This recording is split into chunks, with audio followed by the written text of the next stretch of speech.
बिस्मिल्लाहिर्रहमानिर्रहीम, अस्सलाम वालेकुम। आप देख रहे हैं हमारा प्रोग्राम एक दिन कराची के लिए।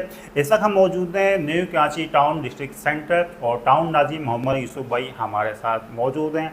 और जैसे कि आपको सब पता होगा कि मोहम्मद यूसुफ भाई जिस तरह से डिस्ट्रिक्ट सेंटर में काम कर रहे हैं ये काबिल तारीफ़ है और इनकी मकबूलियत आवाम में किस तरह से बढ़ रही है ये भी आप बाखूबी वाकिफ़ हैं।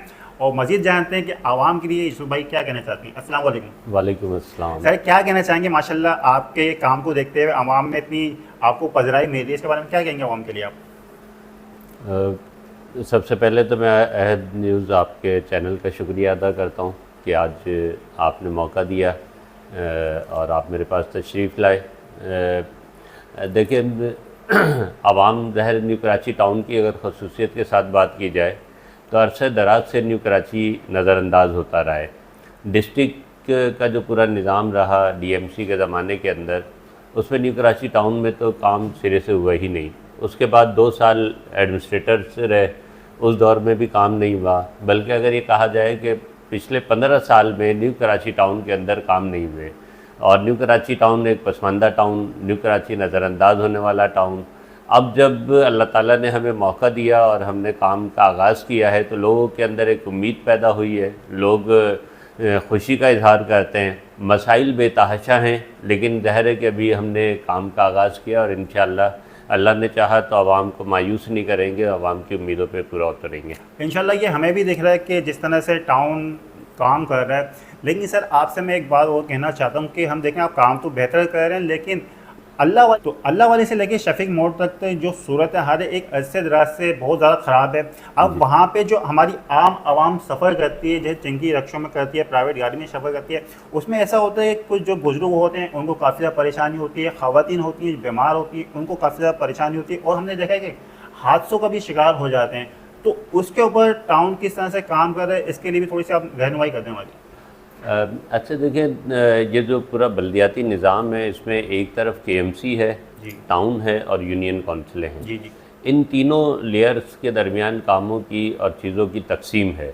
इसलिए जैसे कि आपने ख़ुद सुना होगा कि मेयर साहब ने ये बात कही कि 106 सड़कें कराची की ऐसी हैं कि जो केएमसी की सड़कें हैं, जहाँ जो आमदनी होती है, जो टैक्सेस हैं वो भी उनको जाते हैं और उन सड़कों को मेंटेन करना भी केएमसी की ज़िम्मेदारी है।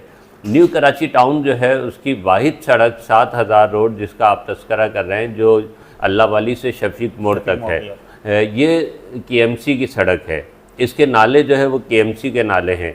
और इस वक्त जो आप जिस तरह ये खंडर बनी हुई है, गड्ढे ही गड्ढे हैं, तबाही है और यानी रहम आता है कि लोग इसके ऊपर किस तरह से सफ़र करते हैं। मोटरसाइकिल पे सफ़र करना, चिंचियों के ऊपर सफ़र करना, और ज़ाहिर है कि कराची के अंदर जो वैसे तो मजमूई तबाही है सड़कों की, उसकी वजह से आपने ख़ुद वो रिपोर्ट्स पढ़ी होंगी कि जिसके अंदर ये कहा जाता है कि कराची के अंदर रीढ़ की हड्डी के केसेस में इजाफा हो रहा है। वो इसलिए हो रहा है कि ज़ाहिर है कि इस तरह की सड़कें होंगी, फिर कोई सवारी प्रॉपर मौजूद नहीं है, चिंचियों के ऊपर लोग सफ़र करते हैं, हमारी माएँ बहनें, बच्चे, नौजवान, बुज़ुर्ग, मरीज़ सभी इन सड़कों के ऊपर। इसलिए हमने तो इसके ऊपर एहतजाज भी किया है। आज भी आप उस रोड पर चले जाएँ आपको बैनर से नज़र आएंगे। और ज़ाहिर है कि एहतजाज क्यों ना करें कि जब एक रोड है जो कि मेन रोड है जिस पर लाखों लोग हैं, यानी 8 यूनियन काउंसिलें हैं हमारी जो उस रोड के ऊपर पड़ती हैं, उसकी आवाम वहाँ सफ़र करती है। यूसुफ गोड की आवाम इस रोड को इस्तेमाल करती है। इसी तरह से जो है वो गुलशन मेमार के लोग जो नॉर्थ की तरफ आना चाहते हैं उनके लिए ये बहुत अहम सड़क है। इसी तरह इंडस्ट्रियल एरिया जो पूरा मौजूद है, इसके अंदर जो वर्कर्स आते हैं, जो लोग आते हैं, उनके लिए ये अहम सड़क है। एक और मैं आपसे बात करना चाहूँगा कि पूरे पाकिस्तान के अंदर एक जानी पहचाने जाने वाली ट्रांसपोर्ट जिसे हम W11 कहते हैं, यानी जो एक हमारी पहचान बनी हुई थी, वो इस सड़क की वजह से तकरीबन जो है वो ख़त्म हो चुकी है। इसलिए मैं आपके चैनल के तवज्जुह से भी ये कहना चाहूँगा कि मेयर साहब न्यू कराची पे रहम कीजिए। हमारी एक सड़क केएमसी की सड़क है, इसको आप बनवाइए, असरनो तामीर कीजिए, नालों को बेहतर कीजिए ताकि लोग यहाँ पर जो है वो बासानी सफ़र कर सकें। अच्छा सर, मैं मज़ीद आपसे जानना चाहूँगा, हम आप देख रहे हैं कि आप जो है जगह जगह इलाकों में यूसुफ में जाते हैं, वहाँ पे पार्कों की तामीर की जा रही है और कुछ रिन्यू भी करे जा रहे हैं। अच्छा, आपने रबी अव्वल के दौरान न्यू कराची सेक्टर 5G में एक क्रिकेट इवेंट में शिरकत करी थी सर। वो एक प्ले ग्राउंड है जो काफ़ी अच्छे दराज से खस्ता हालत है, तो सर उसके बारे में आप क्या कहना चाहेंगे? अच्छा देखिए, ज़ाहिर है कि न्यू कराची टाउन के अंदर 92 पार्क की STI 92, और जो इस वक्त वर्किंग के अंदर है, हमने अपने टेन्योर में 12 पार्क अल्हम्दुलिल्लाह अब तक बना चुके हैं, और हमारी कोशिश है कि हर सेक्टर में कम से कम एक पार्क मिल जाए। इसी तरह ग्राउंड की सूरत हाल ये है कि वो भी तबाही का शिकार है, उनकी बाउंड्रीज टूटी हुई हैं, पिच वहाँ मौजूद नहीं है, नौजवानों के खेलने के लिए चीज़ें मैसर नहीं है। तो ज़ाहिर है कि एक बात तो ये सारी बड़ी अहम है कि ये जो पूरा बल्दियाती निज़ाम बना है, कि जिसके लिए ख़ुद जमात इस्लामी ने 29 दिन का धरना सूबाई असम्बली के बाहर दिया था कि कराची को और पूरे सूबे को जो है बल्दियाती निज़ाम दिया जाए। वो इसलिए दिया जाए ताकि ग्रास रूट लेवल के गली मोहल्ले के जो मसाइल हैं वो हल हो सकें। तो उसके नतीजे में बहरहाल ये बल्दियाती निज़ाम मिला, लेकिन हुकूमतों की सूरत हाल ये है कि बल्दियाती निज़ाम देने के बाद आज की तारीख तक 1.25 साल से ज़्यादा का वक्त गुजर गया है। 1.25 साल में आप मुझे बताइए कि कौन सी गवर्नमेंट ग्रांट है जो किसी को दी गई हो। आज तक हमें 1 रुपया गवर्नमेंट ग्रांट नहीं मिली। OGT मिलती है, जिसके ऊपर आजकल कुछ लोगों ने बड़ी बात करनी शुरू की है कि जी इतने करोड़ मिलती है और इतने करोड़ मिलती है। तो मैं लोगों को ये बात बताना चाहता हूँ कि जो हमें OGT मिलती है, उस OGT के अंदर 80-90% जो है वो तनख्वाहों के अंदर वो चली जाती है। कुछ उसके दफ्तरी अखराजात हैं, जो यहाँ पे गाड़ियाँ मौजूद हैं, जो सफाई की गाड़ियाँ, मुख्तलिफ़ चीज़ें, एक्सीवेटर, ये वो उनके फ्यूल उसके अंदर जो है वो हो जाता है। अगर इस पूरे बल्दियाती निज़ाम से आवाम को कोई सहूलत देनी है तो उसके लिए मैं सूबाई हुकूमत से, वज़ीर आला सिंध से, वज़ीर बल्दियात से ये गुजारिश करूँगा कि आप टाउन्स को जो है वो गवर्नमेंट ग्रांट दें ताकि तामीर और तरक्की का ये काम जो है वो आगे बढ़ सके। और ये सिर्फ हम मुतालबे नहीं कर रहे। जब नेमतुल्लाह खान साहब सिटी नाजिम थे तो उन्होंने 65 लाख रुपए उस वक्त जो है हर यूनियन काउंसिल को हर साल दिए थे। उसका नतीजा क्या निकला कि हर यूनियन काउंसिल के अंदर काम होने शुरू हो गया। उन्होंने अपने पार्क भी डेवलप किए, उन्होंने अपनी सड़कें भी अंदरूनी गलियां भी बनाई, अपना सेवरेज का निज़ाम भी बेहतर किया, चीज़ों को जो है वो ठीक। इसी तरह खुशहाल पाकिस्तान की जो स्कीमें थी वो टाउन ने वो हासिल की और बड़े पैमाने के ऊपर उसके ऊपर काम होने लगा। तो इसलिए मैं समझता हूँ कि जब तक हुकूमतें संजीदा नहीं होंगी, सूबाई हुकूमत जो है बल्दियाती निज़ाम को के पुश के ऊपर आकर खड़ी नहीं होगी, अपने वसाइल उनको फराहम नहीं करेगी। यानी 18वीं तरमीम सूबों को उस वक्त तो याद रहती है जब वफाक से हिस्सा लेना हो जी, लेकिन जब नीचे अजला को और डिस्ट्रिक्ट को और बल्दियाती निज़ाम को कुछ देना हो तो उस वक्त 18वीं तरमीम किसी को याद नहीं रहती।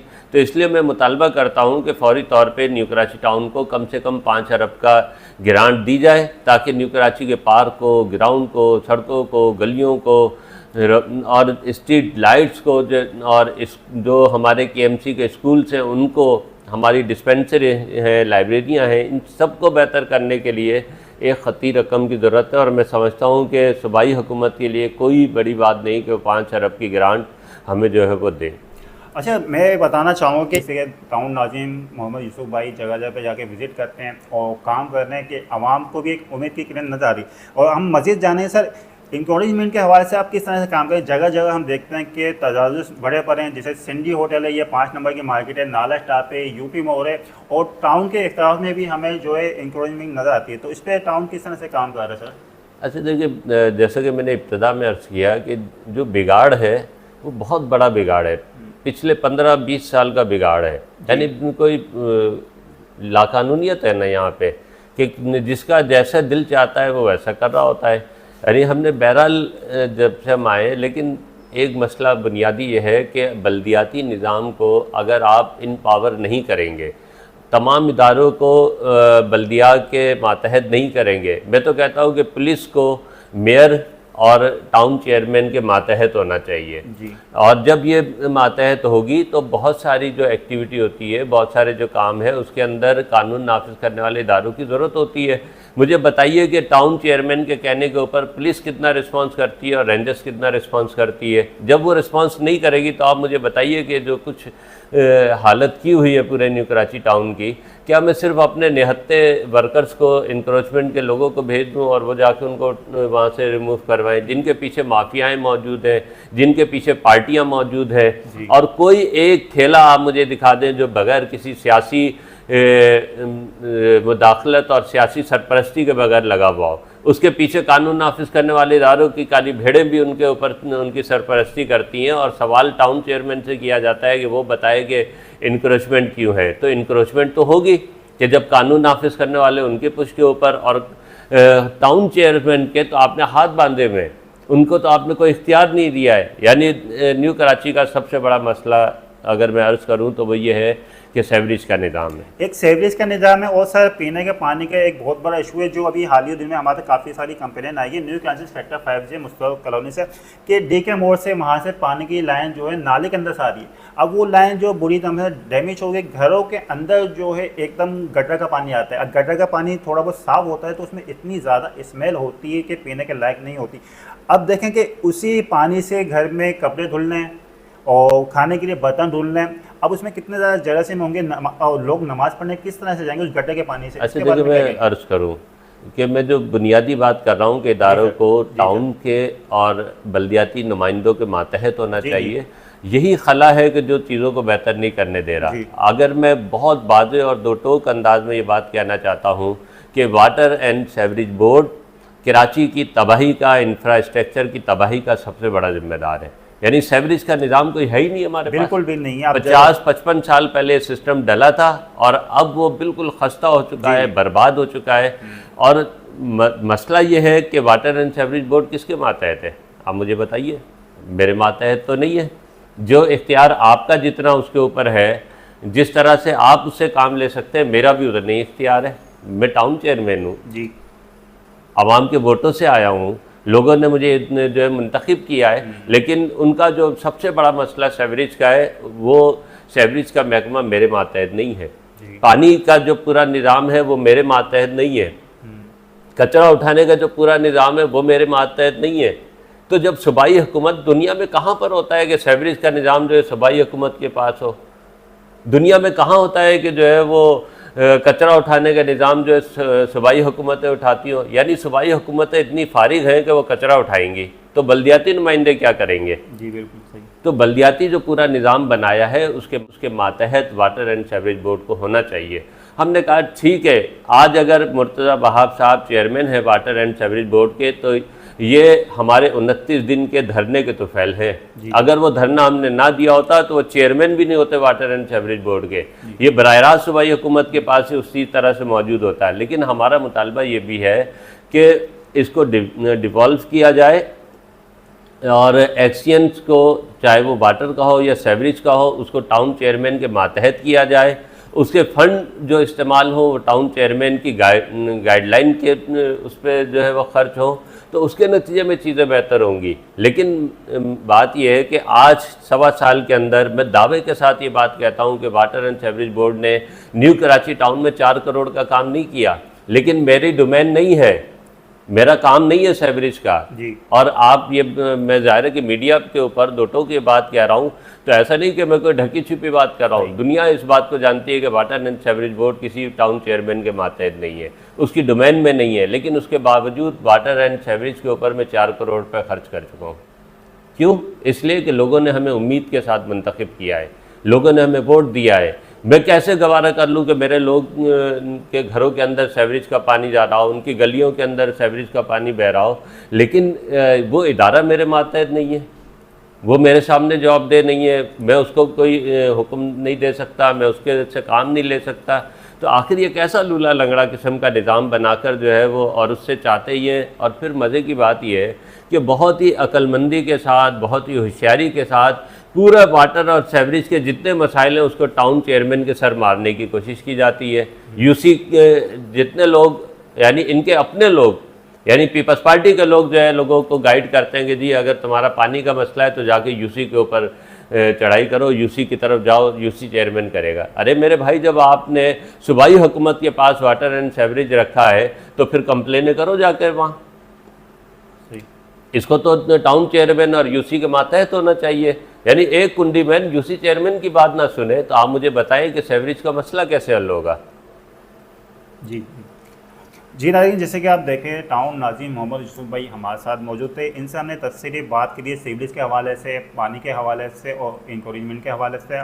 यूसुफ भाई ने बताया कि एक्सचेंज और सीवरेज का निज़ाम इनके माथे नहीं आता है, लेकिन फिर भी इस पर काम करने की भरपूर कोशिश कर रहे हैं कि आपने इनको मंतखब किया तो ये अपनी तरफ से जितनी आपकी बेहतरी काम कर सकें वो काम कर रहे हैं। तो उम्मीद करते हैं कि आज का प्रोग्राम आपको अच्छा लगा होगा और यूसुफ भाई की बातें सुन के भी आपको काफ़ी अच्छा लगा होगा।